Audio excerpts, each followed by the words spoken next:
Hello student, তোমরা কেমন আছো? আশা করি প্রত্যেকেই ভালো আছো। আজকে দেখো আমি আবারও একটা টপিক নিয়ে ক্লাসটা শুরু করব। তো আজকের যেই টপিকটার উপরে ক্লাসটা করব সেটা হলো স্পিয়ারম্যান। এই স্পিয়ারম্যানের তত্ত্বটা আমি আগের ক্লাসে কম বেশি আলোচনা করেছিলাম স্পিয়ারম্যানের কথা, কিন্তু তার যে দ্বি উপাদান তত্ত্ব সেটা আমি আলাদা করে ভিডিও করব বলেছিলাম। তো এই ভিডিওটার মধ্যে দিয়েই কিন্তু আমি সেই তত্ত্বটা তোমাদের সামনে তুলে ধরব। তো দেখো, তোমরা স্ক্রিনে নিশ্চয়ই দেখতে পাচ্ছ যে two factor theory of Spearman, অর্থাৎ দ্বি উপাদান তত্ত্ব স্পিয়ারম্যানের। তো স্পিয়ারম্যান ছিলেন ব্রিটিশ মনোবিজ্ঞানী এবং তিনি 1904 সালে সম্পূর্ণ গণিত নির্ভর মানসিক ক্ষমতার তাত্ত্বিক ব্যাখ্যা দিয়েছিলেন। তিনি যে মানুষের মানসিক ব্যাখ্যাটা দিয়েছিলেন সেটা কিন্তু সম্পূর্ণ গণিত নির্ভর ছিল, এবং তিনি একটা পত্রিকাতে এবং একটা বইয়ের মাধ্যমে সেই তত্ত্বটা উপস্থাপন করেছিলেন।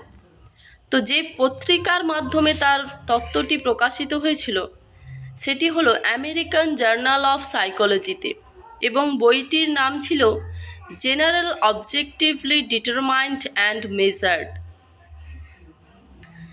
এই নামে একটি প্রবন্ধে তিনি তার দ্বি উপাদান তত্ত্বটি প্রকাশ করেন। তো এখানে দেখো, এইটুকু স্ট্রাকচারটার মধ্যে কিন্তু অনেক ছোট প্রশ্ন লুকিয়ে আছে, যেরকম কি যে ব্রিটিশ মনোবিজ্ঞানী চার্লস স্পিয়ারম্যান কত সালে তার দ্বি উপাদান তত্ত্বটি প্রকাশ করেছিলেন। তো এখানে দেখো দেয়াই আছে যে 1904 সালে। তারপরেই দেখো যে কোন পত্রিকা এবং কোন বই, তো এটাও কিন্তু ছোট প্রশ্ন হয়, বুঝেছ? যে এই তত্ত্বে তিনি কি বলেছেন, এই তত্ত্বটি মূলত বৌদ্ধিক যে কাজ, যে মানুষের যে নানান রকম বৌদ্ধিক কাজকর্মগুলো সম্পন্ন হয়ে থাকে, সেই যে উপাদান, কিছু কিছু উপাদানের দরুন এই কাজকর্মগুলি হয়ে থাকে, যেটি হলো 1 সাধারণ ক্ষমতা, 2 বিশেষ ক্ষমতা। তো এই যে সাধারণ উপাদান বা জেনারেল ফ্যাক্টর যেটাকে বলা হয়, ওটাকে কিন্তু সংক্ষেপে জি আকারে প্রকাশ করা হয়, এবং বিশেষ মানসিক উপাদান বা S factor, special mental ability, তো এই বিশেষ মানসিক ক্ষমতাকে সংক্ষেপে কিন্তু এস দ্বারা প্রকাশ করা হয়। এইখানেও কিন্তু দুটো ছোট প্রশ্ন হয়ে যাবে। তো তারপরেই দেখো, এই সাধারণ মানসিক উপাদান অর্থাৎ জি ফ্যাক্টর, জেনারেল ফ্যাক্টর, যেটা যে কোনো বৌদ্ধিক কাজ করতে গেলে জন্মগত সার্বজনীন মানসিক ক্ষমতার প্রয়োজন, এবং যা সমস্ত রকম কাজের প্রয়োজন তাকে সাধারণ মানসিক ক্ষমতা বলে। অর্থাৎ কি, যে আমরা দৈনন্দিন জীবনে যে ধরনের কাজকর্ম করে থাকি তার পেছনে কিন্তু কে কাজ করছে? এই সাধারণ ক্ষমতা অর্থাৎ জেনারেল অ্যাবিলিটি কাজ করছে। তো এটাকে তাহলে স্পিয়ারম্যান কি বলেছিলেন? যে জেনারেল মেন্টাল অ্যাবিলিটি বা সংক্ষেপে জি উপাদান বলা হয়ে থাকে। তো এর বৈশিষ্ট্যগুলো দেখলে আরও বিষয়টা তোমাদের কাছে খুব স্পষ্ট হয়ে উঠবে। সেই বৈশিষ্ট্যগুলোর মধ্যে দেখো, এই যে সাধারণ ক্ষমতা, এটি কিন্তু জন্মগত এবং সহজাত। এই সাধারণ মানসিক উপাদান কিন্তু জন্মগত বা সহজাত, অর্থাৎ কি জিনগত সূত্রে শিশু এই ধরনের ক্ষমতার অধিকারী। জিনগত মানে সেটা বংশ পরম্পরায় হয়ে আসছে। এরপরে দেখো সার্বজনীন, অর্থাৎ কি প্রত্যেকের মধ্যে কিন্তু এই সাধারণ ক্ষমতাটা রয়েছে, কারোর মধ্যে বা কোনো মানুষের মধ্যে নেই এমন কিন্তু নয়। তো প্রত্যেকের মধ্যেই এই ক্ষমতাটা কম বেশি রয়েছে। এরপরে দেখো ব্যক্তিভেদে পরিবর্তনশীল। অবশ্যই এটি ব্যক্তিভেদে পরিবর্তনশীল। কারণ কি, প্রত্যেক মানুষের কাজের ধরন কিন্তু এক হয় না, সেটা তোমরা দেখেছো। দেখবে পরিবারের বিভিন্ন সদস্যদের মধ্যে কাজের, যে কোনো কাজের ধরন বলতে পারো, পদ্ধতি বলো, আলাদা আলাদাভাবে হয়ে থাকে। তো সেটা কেন, এই যে জেনারেল ফ্যাক্টরটা, এটা ব্যক্তিভেদে পরিবর্তনশীল হয়, অর্থাৎ মানুষের মধ্যে ভিন্ন ভিন্ন প্রকৃতির হয়ে থাকে। তো বেশিরভাগ ব্যক্তি গড় মানসিক ক্ষমতা সম্পন্ন হয়। এই ক্ষমতা কম বেশি অধিকারের জন্যই তা হয়। অর্থাৎ গড় ক্ষমতা সম্পন্ন, গড় জিনিসটা কি বোঝাচ্ছে, এটা একটা এক্সাম্পল দিলে বুঝতে পারবে তোমরা বিষয়টা। যে দেখো, যখন আমাদের স্কুলে কোনো ক্লাসের রেজাল্ট আউট হয়, তখন দেখবে একদম টপার কিন্তু খুব বেশি থাকে না, তাই না? আমরা দেখেছি যে একদম ধরো 90-র মধ্যে যারা নাম্বার পেয়েছে, 90-র ওপরে যারা, তারা কিন্তু খুব বেশি সংখ্যায় থাকে না। এবং যারা অত্যন্ত নিম্নমানের নম্বর পেয়ে থাকে, তারাও কিন্তু বেশি সংখ্যায় থাকে না। তো বেশি সংখ্যাটা কাদের থাকে, গড় যে নম্বরটা থাকে সেটা হয় কি 40 থেকে তোমার ধরো 60 পর্যন্ত, এরকম এর মধ্যবর্তী যে নাম্বারগুলো থাকে, এই গড়টা কিন্তু খুব বেশি সংখ্যক থাকে। তাহলে এই যে ব্যক্তিভেদে পরিবর্তন এবং জেনারেল ক্ষমতা যেটা, সেটা কিন্তু গড়ের দিকটা খুব বেশি থাকে। এরপরে দেখো দুই প্রকারের হয়ে থাকে। এই যে জেনারেল অ্যাবিলিটিটা, এটা মানুষের মধ্যে দুভাবে হয়ে থাকে। একটা কি মূর্ত, একটা হচ্ছে বিমূর্ত। এই মূর্ত বিমূর্ত কিন্তু একটা আলাদা প্রশ্ন হয়, সেটা আমি পরে আলোচনা করে দেব। এরপরে দেখো যেটা হয় যে এটা অনুশীলন নিরপেক্ষ। এই সাধারণ ক্ষমতার জন্য কিন্তু আমাদের বিশেষ কোনো অনুশীলনের প্রয়োজন হয় না। সাধারণ ক্ষমতা আমি প্রথমেই বলেছিলাম, এটা কিন্তু জিনগত, অর্থাৎ বংশগত সূত্রে প্রাপ্ত। তো সাধারণ মানসিক ক্ষমতার একটি গুরুত্বপূর্ণ বৈশিষ্ট্য হলো এই ক্ষমতা অনুশীলন নিরপেক্ষ, অর্থাৎ অনুশীলনের দ্বারা এই ক্ষমতা বৃদ্ধি করা যায় না। এরপরে যেটার পয়েন্ট দেখো, পরিমাপযোগ্য। এই সাধারণ ক্ষমতাটাকে কিন্তু আমরা অবশ্যই পরিমাপ করতে পারি। যেমন দেখো যে পরিমাপ, অর্থাৎ এই ক্ষমতা বুদ্ধির অভিক্ষার দ্বারা পরিমাপ করা যায়। যে কোনো তুমি একটা বৌদ্ধিক কাজ যদি কোনো স্টুডেন্টের ভেতরে ভাগ করে থাকো বা দিয়ে থাকো, টাস্ক অ্যানালাইসিস করতে দাও, তখনই কিন্তু আমরা সেখানে পরিমাপ করতে পারি যে এই সাধারণ ক্ষমতাটার পরিমাণ কতটা কার মধ্যে রয়েছে। তারপরের ঠিক পয়েন্টটা এসছে দেখো, সঞ্চালনশীল। তো অবশ্যই এই সাধারণ ক্ষমতাটা কিন্তু সঞ্চালনশীল, অর্থাৎ এটি কিন্তু যে কোনো একটা বিষয় নির্দিষ্ট থাকে না। যেমন যে এই ক্ষমতা যে শিশুর মধ্যে যত বেশি পরিমাণে থাকবে, ততই বেশি এক বিষয় থেকে অন্য বিষয়ে জ্ঞান সঞ্চালন করতে সক্ষম হবে। তাই সাধারণ মানসিক ক্ষমতার একটি গুরুত্বপূর্ণ বৈশিষ্ট্য হলো এই ক্ষমতা কিন্তু সঞ্চালনশীল।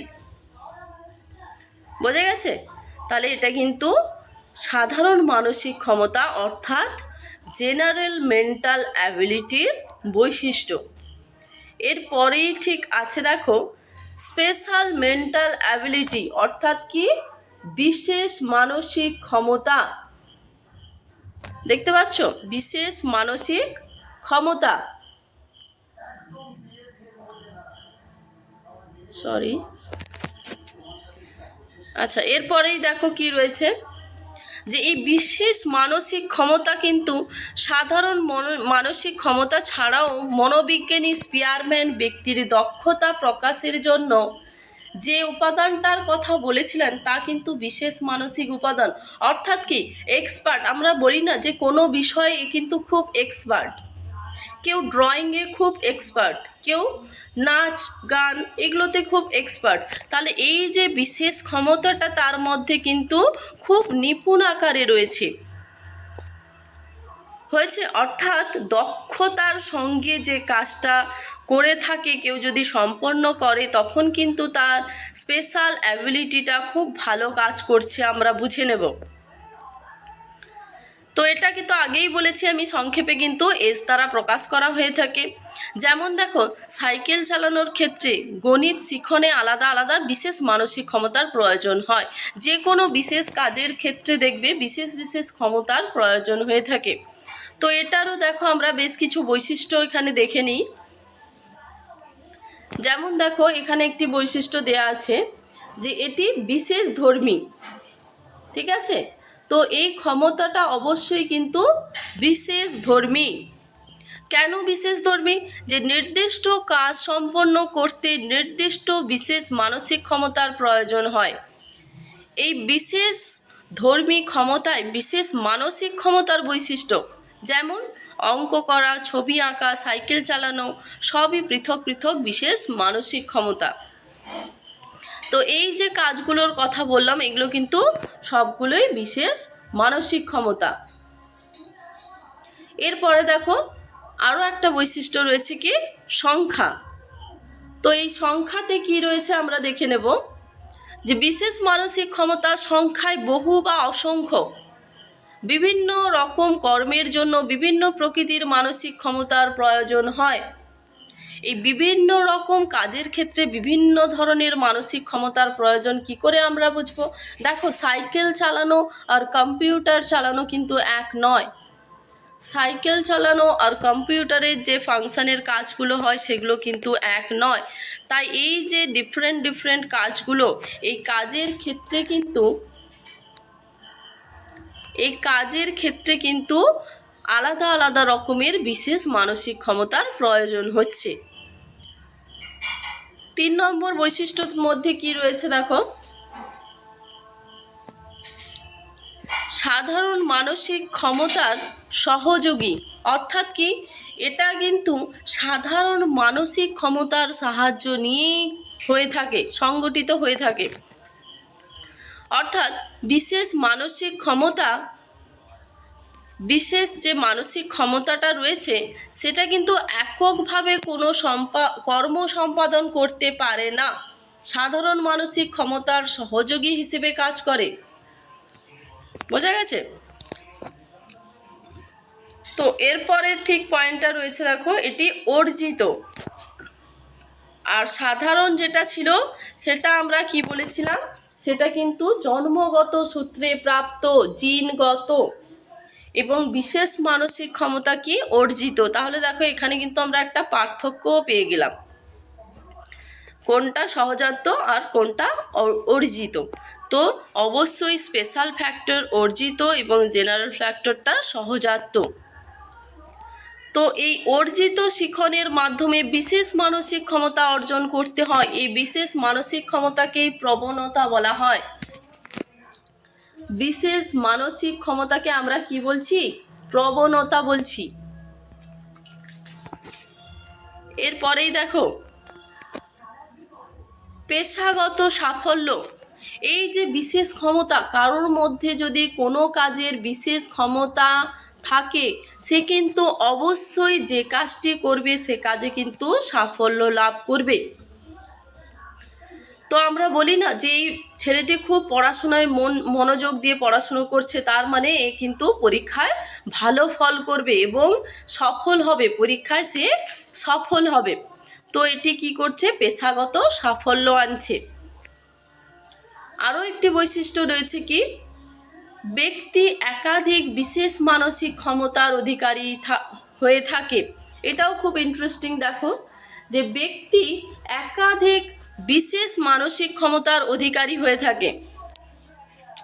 কি করে? দেখো, যে কেউ ধরো ক্রিকেট খেলায় খুব ভালো, তার মানে এই নয় যে সে পড়াশুনো করে না বা খুব একটা খারাপ, তা কিন্তু নয়।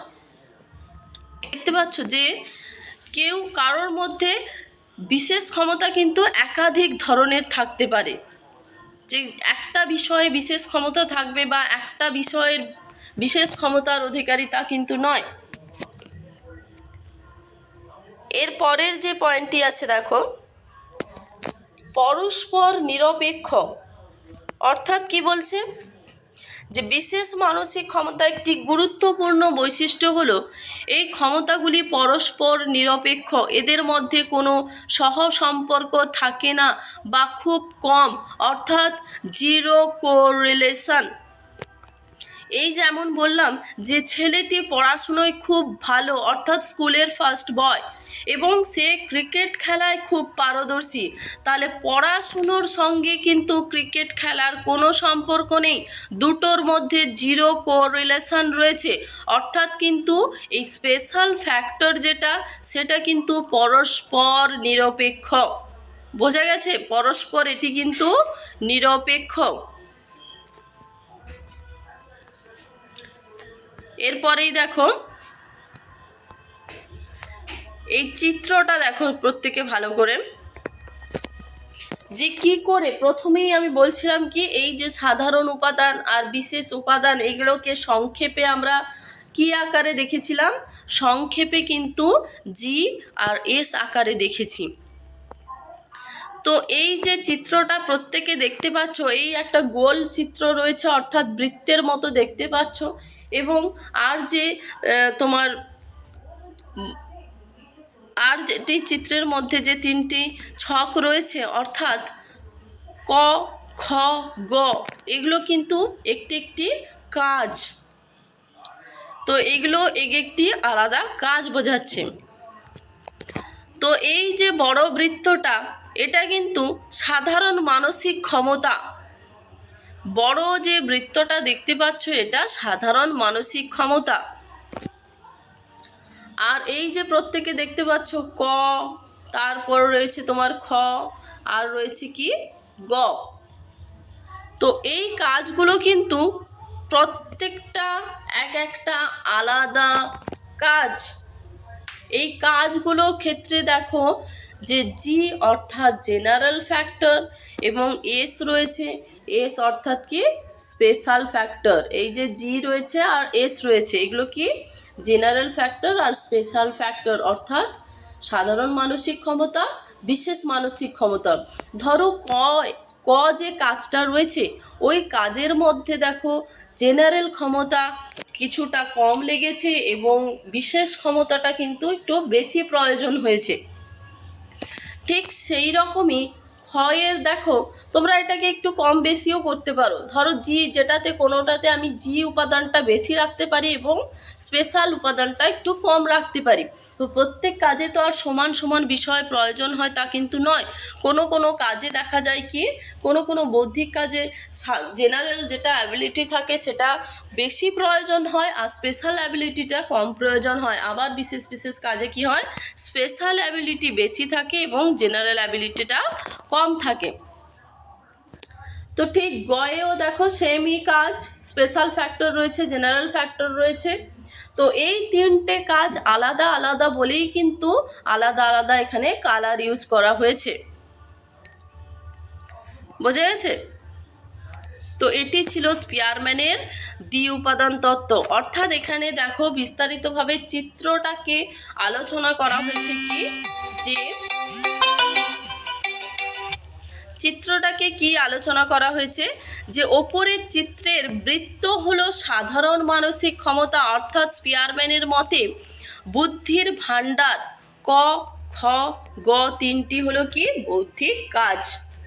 এই তিনটি বৌদ্ধিক কাজে সাধারণ মানসিক ক্ষমতা বা জি এর প্রয়োজন যথাক্রমে জি ক, জি খ এবং জি গ।